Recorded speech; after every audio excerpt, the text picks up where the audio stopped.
Morning Spirit. Selamat pagi, semangat pagi. Shalom Bapak Ibu dan saudara-saudariku yang dikasih oleh Tuhan Yesus, bertemu kembali di dalam Morning Spirit. Pagi ini kita akan belajar firman Tuhan dengan tema Tuhan Yesus dapat menolong mereka yang dicobai.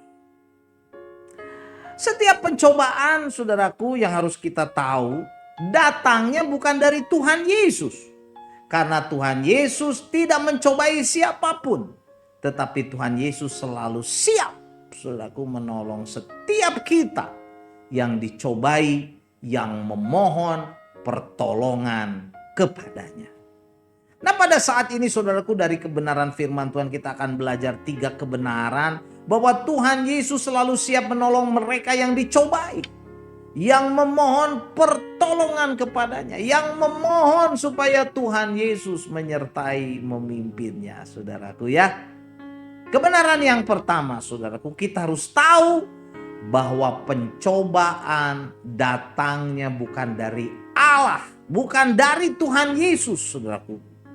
Itu ditulis dalam Yakobus 1 ayat 13, ayat yang terkenal ini, saudaraku. Firman Tuhan berkata, apabila seorang dicobai, janganlah ia berkata, pencobaan ini datang dari Allah. Sebab Allah tidak dapat dicobai oleh yang jahat. Dan ia sendiri tidak mencobai siapapun. Allah tidak mencobai siapapun juga, saudaraku. Inilah kebenaran firman Tuhan yang harus kita ketahui. Ya, sekali lagi, bahwa Allah, bahwa Tuhan Yesus tidak mencobai siapapun, saudaraku, karena Allah itu baik, Allah itu penuh kasih dan peduli kepada kita manusia yang diciptakannya. Allah tidak pernah punya niat jahat sedikit pun kepada umat kesayangannya yang Dia sudah ciptakan di dunia ini, saudara. Jadi, dari manakah datangnya, saudara, pencobaan itu? Ada 2 sumber pencobaan besar yang dapat, saudara, menggoda kita, yang mencobai kita. Yang pertama, saudaraku, pencobaan itu datang dari diri kita sendiri, dari hawa nafsu kita sendiri, saudaraku. Yakobus 1 ayat 14 dan 15 menulis, tetapi tiap-tiap orang dicobai oleh keinginannya sendiri, karena ia diseret dan dipikat olehnya. Dan apabila keinginan itu telah dibuahi, ia melahirkan dosa. Dan apabila dosa itu sudah matang, saudaraku, ia melahirkan maut. Jadi, saudaraku, pencobaan itu datang dari hawa nafsu kita sendiri. Makanya kita harus berserah kepada Tuhan. Singkirkan hawa nafsu percabulan, perzinahan, saudara, hawa nafsu kemarahan, saudaraku, kebencian, kenajisan dan sebagainya. Nah, saudara, kita diseret, dipikat, saudaraku, oleh hawa nafsu kita sendiri yang melahirkan dosa. Dan apabila dosa itu terus dilakukan, saudaraku, menjadi matang dan menyeret kita kepada maut. Wah, hati-hati, saudaraku ya. 1 Timotius 6 ayat 9 sampai 10 berkata, tetapi mereka yang ingin kaya jatuh ke dalam pencobaan, ke dalam jerat, ke dalam berbagai-bagai nafsu yang hampa dan yang mencelakakan, yang menenggelamkan manusia ke dalam keruntuhan dan kebinasaan. Karena akar segala kejahatan ialah cinta uang, sebab oleh memburu uanglah beberapa orang telah menyimpang dari iman, saudaraku. Ya, menyimpang dari iman dan menyiksa dirinya dengan berbagai-bagai duka. Oh, saudaraku, ya. Jadi pencobaan itu dari hawa nafsu sendiri. Di sini katakan cinta uang, cinta harta benda, itu salah satunya, saudaraku, selain hawa nafsu.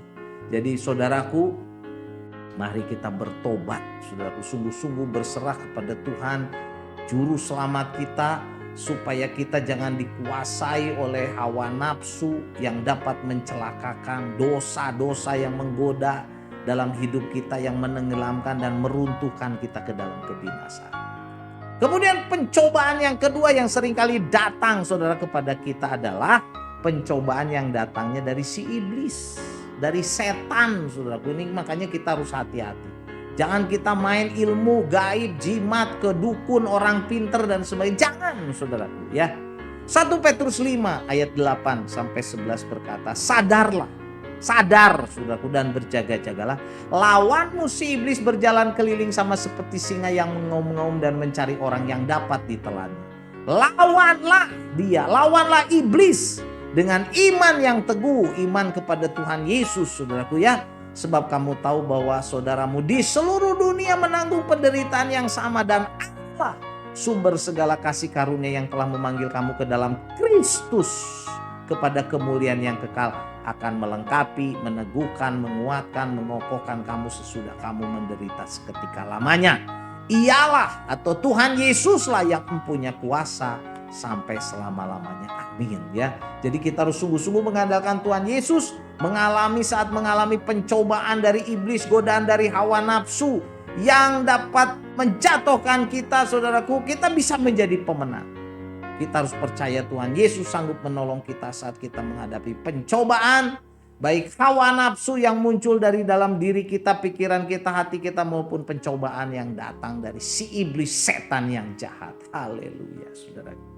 Dan kebenaran yang kedua, Tuhan Yesus dapat menolong kita yang dicobai karena Tuhan Yesus sendiri telah menderita pencobaan karena pencobaan, dan ia, saudaraku, dapat menolong mereka yang dicobai. Ibrani 2 ayat 18 berkata, oleh karena ia atau karena Yesus sendiri telah menderita karena pencobaan, maka ia dapat menolong mereka yang dicobai. Jadi Tuhan Yesus, saudaraku, dapat merasakan penderitaan orang-orang yang mengalami pencobaan. Karena Tuhan Yesus sendiri pernah dicobai yang sangat berat. Dia disiksa, dipukuli, diludahi, dihina, dimahkotai, bahkan sampai disalib, saudaraku, mati untuk menanggung penderitaan dan dosa manusia. Tuhan Yesus dapat menolong, saudaraku, kita yang dicobai, kita yang menderita, karena Tuhan Yesus sudah mengalaminya. Sudah mengalami penderitaan, pencobaan, sehingga dia bisa menolong kita. Dan kebenaran yang ketiga, Tuhan Yesus dapat menolong mereka yang dicobai. Kenapa, saudaraku? Karena Tuhan Yesus adalah imam besar kita yang sangat peduli dan sangat mengasihi kita yang sedang menghadapi pencobaan dan juga penderitaan pastinya ya. Ibrani 4 ayat 15 berkata, sebab imam besar yang kita punya yaitu Tuhan Yesus bukanlah imam besar yang tidak dapat turut merasakan kelemahan-kelemahan kita. Sebaliknya sama dengan kita, ia sendiri telah dicobai, hanya tidak berbuat dosa. Dan Ibrani 4 ayat 15-nya berkata, sebab itu marilah kita dengan penuh keberanian menghampiri tata kasih karunia, menghampiri Tuhan Yesus, supaya kita menerima rahmat dan menemukan kasih karunia untuk mendapatkan pertolongan kita pada waktunya. Amin ya saudaraku. Jadi Tuhan Yesus adalah imam besar yang sangat peduli, sangat mengerti perasaan kita, kelemahan kita, kesulitan kita, saudaraku, problema kita, pencobaan-pencobaan yang sedang kita alami. Kenapa? Karena ia sendiri mengalami pencobaan, karena dia sendiri mengalami penderitaan, karena dia sendiri menghadapi tekanan, saudaraku. Mungkin pada saat ini kita yang sedang menghadapi pencobaan, masalah, kesulitan, problema dalam hidup kita, dalam keluarga kita, pekerjaan kita, lingkungan kita. Mari kita datang mendekat, menghampiri tahta kasih karunia Tuhan Yesus, imam besar kita, yang sanggup menolong kita, saudara. Datanglah kepada Tuhan Yesus, maka kita, saudaraku, akan mendapatkan pertolongan pada waktunya, kelepasan dari masalah, dari problema yang begitu menekan kita, yang begitu menyakiti kita, yang begitu, saudaraku, membuat kita sedih. Datang pada Tuhan Yesus, berdoa, beribadah, melayani, memohon kepada Dia.